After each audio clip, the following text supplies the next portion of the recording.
आज हम बात करेंगे एक ऐसे अंतर्राष्ट्रीय समझौते की जिसने मिडिल ईस्ट यानी कि मध्य पूर्व की राजनीति बदल दी। एक ऐसा समझौता जिसने इजराइल और अरब देशों को दोस्त बना दिया। लेकिन अब इसी समझौते को लेकर पाकिस्तान ने अमेरिका और डोनाल्ड ट्रंप को साफ मना कर दिया है।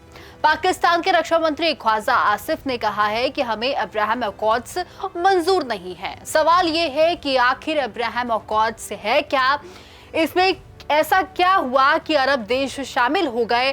ट्रंप पाकिस्तान पर इतना दबाव क्यों डाल रही हैं और पाकिस्तान ने अचानक इनकार क्यों कर दिया। आज हम आसान भाषा में समझेंगे कि आखिर अब्राहम अकॉर्ड्स की पूरी कहानी क्या है, इसमें कौन कौन से देश शामिल हैं, इससे किसको फायदा हुआ है, पाकिस्तान क्यों फंस गया और मिडिल ईस्ट की राजनीति कैसे बदल रही है।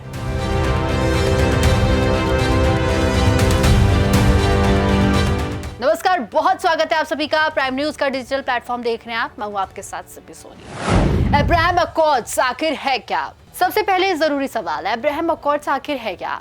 बहुत आसान भाषा में समझिए, एक ऐसा बड़ा अंतरराष्ट्रीय समझौता है जिसका मकसद था इजराइल और अरब देशों के बीच दुश्मनी खत्म करना। क्योंकि 1948 में इजराइल बनने के बाद से ज्यादातर अरब और मुस्लिम देश इजराइल के खिलाफ थे।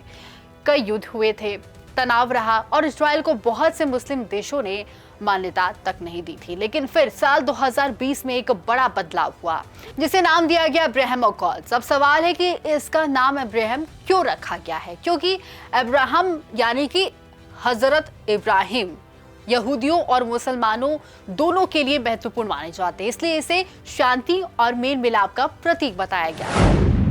कौन कौन देश शामिल हुए? अब समझिए, इस समझौते में सबसे पहले कौन कौन से देश शामिल हुए।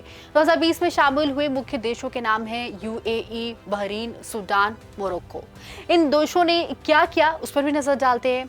इजराइल को आधिकारिक मान्यता दी, राजनयिक संबंध शुरू किए, व्यापार शुरू किया, पर्यटन शुरू किया, सुरक्षा सहयोग बढ़ाया, यानी कि जो देश पहले दुश्मन थे अब वो दोस्त बनने लगे। अमेरिका और ट्रंप की भूमिका। अब यहाँ सबसे बड़ा रोल था अमेरिका का और खास तौर पर डोनाल्ड ट्रंप। ट्रंप प्रशासन ने इन देशों को साथ बैठाया, व्हाइट हाउस में समझौते पर साइन करवाए और इसे मिडिल ईस्ट में नई शांति बताया। लेकिन सिर्फ शांति की वजह नहीं थी, इससे पीछे बहुत बड़ा रणनीतिक खेल था। आखिर अरब देश इजराइल के करीब क्यों आए? अब ये सबसे महत्वपूर्ण हिस्सा है। सवाल, जो अरब देश दशकों तक इजराइल के खिलाफ थे वे अचानक दोस्त क्यों बन गए? इसके पीछे कई कारण हैं। पहला कारण ईरान का डर। मिडिल ईस्ट में कई अरब देश ईरान को सबसे बड़ा खतरा मानते हैं, खासकर यूएई, बहरीन, सऊदी अरेबिया। इन देशों को लगता है कि ईरान बहुत शक्तिशाली होता जा रहा है। अब इजराइल भी ईरान का विरोधी है, तो दोनों का कॉमन दुश्मन एक था और यही चीज उन्हें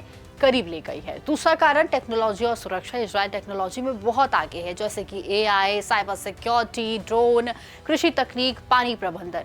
यूएई जैसे देशों को इससे फायदा चाहिए। वे तेल पर निर्भरता कम करना चाहते थे, इसलिए उन्होंने इजराइल से दोस्ती की फायदा माना। तीसरा कारण अमेरिका का दबाव और इनाम। अमेरिका ने भी इन देशों को फायदा दिए हैं, जैसे कि सुरक्षा गारंटी, हथियार, राजनीतिक समर्थन। मोरक्को को क्या मिला उस पर भी नजर डाल लेते हैं। वेस्टर्न सहारा विवाद में अमेरिका का समर्थन। सूडान को क्या मिला है? टेररिज्म स्पॉन्सर लिस्ट से हटाने का वादा, यानी कि हर देश को कोई ना कोई फायदे मिले। क्या फायदे हुए? अब सवाल, इन समझौते से फायदा क्या हुआ है? काफी बड़े बदलाव हुए। उदाहरण के लिए इजराइल और यूएई के बीच सीधी फ्लाइट शुरू हुई है, व्यापार अरबों डॉलर तक पहुंच गया है, पर्यटन बढ़ा है, टेक्नोलॉजी साझेदारी बढ़ी है, सुरक्षा सहयोग बढ़ा है। मिडिल ईस्ट में पहली बार ऐसा माहौल बना है जहां युद्ध की बजाय व्यापार और विकास की बातें होने लगी। लेकिन फिलिस्तीन का क्या हुआ? अब यहाँ एक बड़ा विवाद भी है, क्योंकि पहले अरब देशों का कहना था कि जब तक फिलिस्तीन का मुद्दा हल नहीं होगा तब तक इजराइल से संबंध नहीं होंगे। लेकिन अब्राहम अकॉर्ड्स में कई देशों ने फिलिस्तीनी मुद्दे को साइड में रख दिया। यही वजह है कि बहुत से मुस्लिम देशों और लोगों ने इसकी आलोचना भी की। अब ट्रंप क्या चाहते हैं? अब आते हैं 2026 की सबसे बड़ी खबर पर। डोनाल्ड ट्रंप चाहते हैं कि और ज्यादा मुस्लिम देश अब्राहम अकॉर्ड्स में शामिल हों। उन्होंने जिन देशों का नाम लिया, सऊदी अरेबिया, कतर, पाकिस्तान, तुर्की, इजिप्ट, जॉर्डन, बहरीन, ट्रंप का कहना है कि अगर मिडिल ईस्ट में स्थायी शांति चाहिए तो मुस्लिम देशों को इजराइल के साथ संबंध बनाने होंगे। उन्होंने यहां तक कह दिया कि अगर अमेरिका और ईरान के बीच डील हो जाती तो ईरान भी भविष्य में इस फ्रेमवर्क का हिस्सा बन जाता। पाकिस्तान क्यों फंस गया? अब सबसे बड़ा सवाल, पाकिस्तान ने मना क्यों कर दिया है? देखिए, पाकिस्तान के लिए ये बहुत संवेदनशील मुद्दा है। क्योंकि पाकिस्तान ने आज तक इजराइल को मान्यता नहीं दी है और इसका कारण जुड़ा है फिलिस्तीन मुद्दे से।